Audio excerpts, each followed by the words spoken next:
বন্ধুরা দেখতে পাচ্ছ আজ চলে এসেছি রায়দিঘি। রায়দিঘি এসে আমি একটা আসার জিনিস দেখতে পেয়েছি, তোমাদেরও দেখাচ্ছি।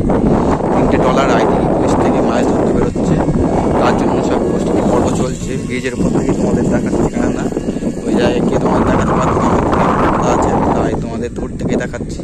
দেখতে পাচ্ছ একটা ছোটো নৌকো, তার উপর 3টে কিন্তু বড় বড় ট্রলার এখন রায়দিঘি নদীতে ভাটা পড়ছে। ভাটার পর থেকে জোয়ার এলে সব কিছু গুছিয়ে নেবে। দেখতে পাচ্ছ উপরে টিয়া আছে, যে জাল আছে, যাবতীয় যা যা লাগে সেইগুলোই আছে, তোমাদের দেখায়।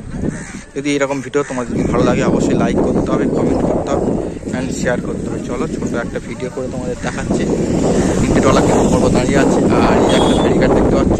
এই রাস্তার পর থেকে একটা ঘাট, তো ঘাট পট করা আছে, যা মাছ ধরতে বেরোবে। আর এই হলো রায়দিঘি ব্রিজ, এখন ভাড়া পড়ে গেছে।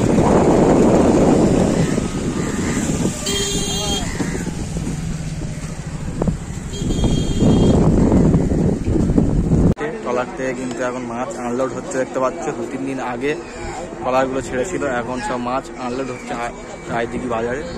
এখান থেকে বিভিন্ন জায়গায় যায় মাছগুলো। আর এই হলো রায়দিঘি নদী, সব ট্রলার এখন কিন্তু সব আনলোড হচ্ছে। ওই ট্রলার দুটো আনলোড হচ্ছে, ওই পারে একটা ট্রলার ছাড়বে এখন। সব কিন্তু মাছ যাচ্ছে আনলোড হয়ে এইখান থেকে। আর এখানে ঘাট সরাসরি, আর পিছনে আছে বাজার, সামনেও আছে বাজার। আর সরাসরি এই হলো মাছ বাজার, দেখতে পাচ্ছি বন্ধুরা। এখানে কিন্তু সকালে মাছ নিয়ে বসে।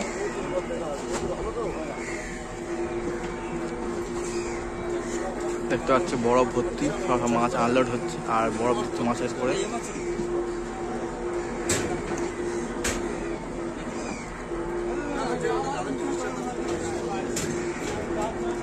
জুম করে কাছ থেকে দেখেন।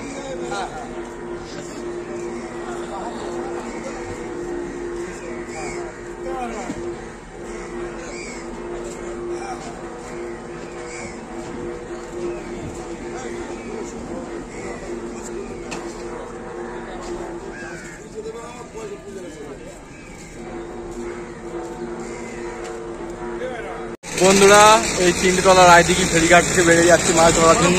এখন কিন্তু দেখতে পাচ্ছ বরফ ভাঙার কাজ চলছে, আর বরফ ভাঙার মেশিন কিন্তু সেই ট্রলারের উপরে রেখেই বরফ ভাঙার কাজ চলছে। এই ট্রলারটাই বেরিয়ে যাবে